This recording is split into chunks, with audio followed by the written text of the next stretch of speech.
Hi YouTube, welcome back to my channel. I'm Caleb, and if you don't know yet, I am doing a mental health awareness series this week. So every day I'm posting a video about a different mental health topic that's important to me or that connects to my identity in some way. So yeah, be sure to subscribe and click on the little notification bell as well, so you can get a notification every time I upload a video. So yeah, as you can see from the title of this video, I'm gonna be talking about my journals. It's not really an actual journal, but it's it kind of is a journal. I didn't have actual notebook whenever I was hospitalized, but I did they had arts and crafts paper for us to write on, so I created my own little journal, and I wrote every day or most days while I was there. I won't go too much into my hospitalization story because I don't have to, and so I'm not. But I do have my trigger warnings in the description below, and as a general trigger warning, I briefly mentioned suicide, because the reason I was there was because of a suicide attempt. And yeah, and this video will be coupled with, I'm not sure the order that I'm putting these videos in yet, but this video will be coupled with my thoughts about journaling during group therapy as well. So this is me doing journal entries while I was hospitalized, but I also think it's just a different look at what journaling could look like during group therapy, because group therapy they give you homework, and so it's more prompts with the journaling, whereas this one isn't prompted. It was just me taking note of my day. So yeah, that was a long intro, but welcome to the video. Yeah.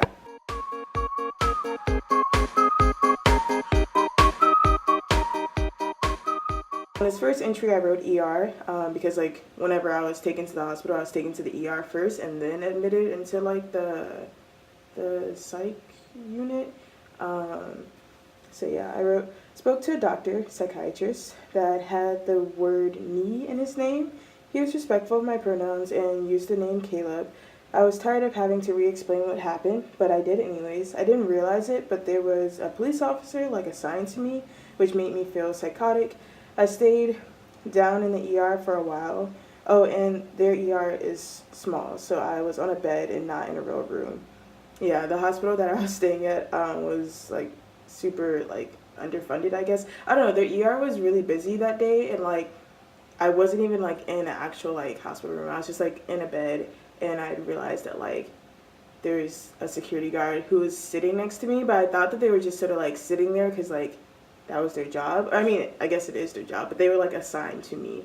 Then I wrote showing up. I came and they took my vitals. Then there was an overly eager nurse who kept asking me questions while the guy was trying to get my vitals. They didn't explain very much to me, but the doctor downstairs kind of did. I wish I would have written down more numbers. I don't remember crying that night because I took sleeping meds. Wait, so there's a lot to unpack there. Yeah, they didn't explain much to me, probably because whenever I was there, it was whenever I finally got admitted into the psych unit, it wasn't until super late at night. And I wish I would have written down more numbers because they took away all my electronics. So they took away my phone, and I think I only wrote my soulmate's number, my dad's number, certain school numbers, but I also had a lot of the school numbers memorized, my friend's number, and that was about it. So whenever they took my electronics and locked it up, I was I wish I would have wrote down more numbers. Also, I read Alex Bertie's book before going to bed too. Oh, so Alex Bertie was, or I guess he kind of still is. He was a YouTuber who I was really into back then, and he had just written his book, and I bought his book, and I brought his book with me. So I read some of his book before going to bed, I guess. So for day 1 and day 2, I didn't write anything. I wrote day 1 and day 2, but then nothing's there, so I guess I don't really. And then I don't remember much from day 1 besides being I remember the feelings of being scared and feeling I was the youngest person there, which is not true, but I felt I was the youngest person there. Also, that I was the only person there for the reason that I came. So yeah. Day 3. I've slept most of the day / read my queer graphic history book. Oh, I was really excited about that book. So I had checked out a book from the library like called Queer Graphic History, and like I don't know, it reminded me of like graphic novels that I read in middle school, and I just like really enjoyed it. I've been having stomach pain, so eating's been hard. I don't remember why I was having stomach pain. My mood's been down, not like sad, just not at 100%, or not even like 70%. This is how the doctor explained SSRIs, and I like, so again, I'm a neuroscience major, so I like wrote or like drew a little neuron and like the different receptors and like the synaptic cleft and stuff like that. Yeah, and I wrote a note like more serotonin is present because the reuptake receptors are being blocked. Also, the doctor, and I wrote the doctor's name, explained this. Suffering equals pain times resistance. And resistance, I wrote, like, is defined as, like, not accepting pain. So I guess the idea of what he was trying to get across to me is, like, you suffer more because you have pain that you're, like, resisting. I guess. Yeah. And I wrote, the more you don't accept / acknowledge your pain, the more suffering you'll feel. And then I wrote like a little like squiggly line because I guess I like wrote that in the morning because usually I met with my like team. Mind you, the hospital that I was at was like a teaching hospital, so there was a lot of like med students there who would like, they didn't really like comment on my, because I would go in and like talk to them about like how I'm doing, and the med students would just like scribble down notes. So yeah, I forgot where I was going with that. I was just trying to say in general, I met with my team in the morning, and the team consisted of like a lot of people. So I would go in and there'd be like 7 to 8 people like sitting at this round table, and like me across from everyone. And so at the end of that night, I wrote this. I'm going to use like pseudonames for people who visited me. So Charlie's visit was nice. I think I miss queerness. We watched their documentary and ate together and cuddled. The cuddling was nice, but somewhat overwhelming. That may be because of the suffering equation, though. I don't know. I feel sad right now. I'm kind of sleepy. Also, I am more than sure that we weren't supposed to be cuddling. Like, I don't even think guests were allowed to be like in our rooms, but like, I don't know. Depending on which nurse you have, like they care about the rules or they don't care. But yeah. Day 4, I didn't sleep well. It took a while. Oh, so on day 4 that morning, I guess I was talking about like last night's sleep. So I said I didn't sleep well. It took a while for me to fall asleep. Today we learned about emotions, and like I wrote different columns. So I wrote like a column for emotions, thoughts, and reactions. And I wrote, like I drew a triangle, how like emotions influence your thoughts, which then influence your reactions. Or like your thoughts influence your emotions, which then influence your reactions. And yeah, I wrote like, so under emotions I had sad, happy, frustrated, confused, mad. And then under thoughts I had, they don't like me, they might not have seen me. And then reactions I have, blocking them on Facebook, texting them. I'm not sure. I'm pretty sure. So every day we had a, like our time was very scheduled. And I'm pretty sure like these were like examples that the therapist like gave us. Because I'm not really sure how all these like connected. But yeah. Then I drew a little squiggly line, meaning like it was at the end of the day. So I said, also I called, it's a good name, Sam. I called Sam to ask him to bring a bunch more clothes, my identity flags, and other things. He got some things wrong and forgot my pillow, but that's okay. Him and Charlie cuddled with me, which was nice. I'm not sure if I miss people or then I just wrote question mark.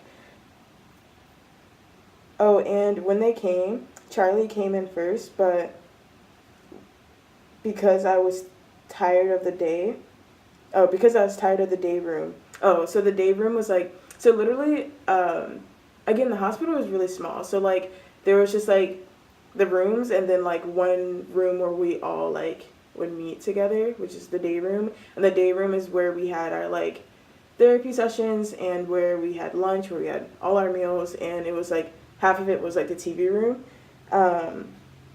So yeah, I said that I was tired of the day room. So Charlie, LOL, being Charlie, got on the bed and cuddled me. It made me less sad, and then them just being there made me feel normal. That's nice. It's sad that like I somewhat can't even read my own handwriting. I'm like, but it's also really tiny. Day 5, I had a lot to say. It's quite long. Again, I think I wrote about my sleep schedule a lot because every time I met with my team, they'd ask like how I slept and like whether or not I was eating. Looking back, that sort of makes sense because you should be doing the basics to take care of yourself. I feel like the video is getting kind of long, and that's probably enough of reading from this. So that's just one example of how very different journaling can look. Journaling could be something where you're given prompts and you just respond to those prompts, or journaling could be something that you do every day where you're just that was a lot of words just like crammed together. Or journaling could be something where you're just talking about like what happened throughout your day. Like I said before, I was there for a suicide attempt, and I'm thankful for the person who like helped get me out of that. And because I do care about you all's mental health and well-being, I am going to link in the description below the Trevor Project, which is a like helpline and a chat line for those dealing with whatever you're dealing with. If you are having suicidal thoughts or just thoughts of like not being worthy of life or not being like good enough, do reach out to them, or do reach out to someone that you trust, whether that be your parents, your friend, your teachers, whoever. I didn't do that, but I have used the Trevor Project before. I'll also probably link the Trans Lifeline as well. Just because like I know with LGBTQ people, especially like LGBTQ people of color, we deal with so much like BS, and that makes us sometimes feel like we are not good enough, or that like life isn't worth living. And I hope that none of you feel that way, or if you do, you're seeking help to not feel that way anymore, like seeking help to sort of deal with those feelings.